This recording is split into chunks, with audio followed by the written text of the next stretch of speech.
नमस्कार दोस्तों, आप सभी को स्वागत है हमारे YouTube चैनल गरुड़ पुराण में। आज हम लोग बात करने जा रहे हैं वर्तमान में चल रहे इस भयानक कलयुग का आरंभ कब और कैसे हुआ इसके विषय में।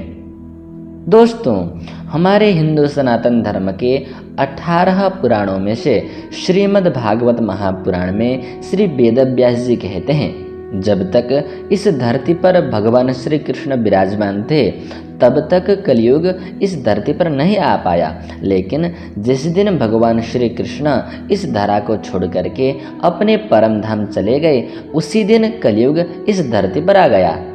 भारतीय खगोल विज्ञान सूर्य सिद्धांत के अनुसार ईसा पूर्व 3102 वर्ष के फरवरी महीने 18 तारीख के दिन कलयुग इस धरती पर आ गया था। तब से लेकर इस संसार में कलयुग का प्रभाव बढ़ता ही चला जा रहा है। और साथ में इस कलयुग का आरंभ कैसे हुआ, इसके लिए श्री वेदव्यास जी कहते हैं, जब भगवान श्री कृष्ण इस धरा को छोड़कर के परम धाम चले गए, तब उनके परम भक्त 5 पांडव भी महाप्रयाण करके स्वर्गलोक में चले गए। तब पांडवों के ही वंशज परीक्षित जी हस्तिनापुर के राजा बने। एक दिन वे दिग्विजय करते हुए विभिन्न देशों का परिभ्रमण कर रहे थे। तब उन्होंने देखा कि एक बैल और एक गैया दोनों रो रहे हैं और परस्पर में बातें कर रहे हैं। जो बैल है उसके 3 पैर टूटे हुए हैं और एक पैर से खड़ा है, और उस पैर में भी एक काला स्वरूप वाला इंसान बारंबार मार रहा है।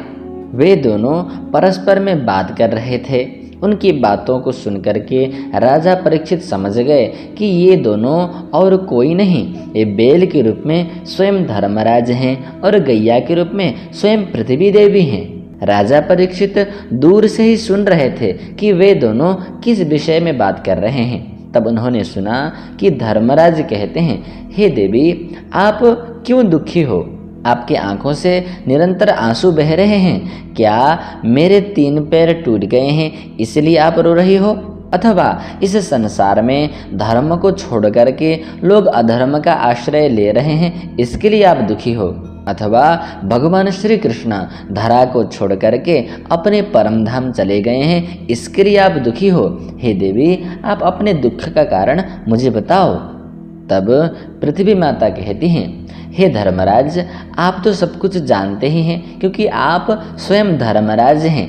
आपके 4 चरण हैं, जिनमें से अभी 3 चरण टूट गए हैं। आपके 4 चरण हैं तपस्या, पवित्रता, दया और सत्य।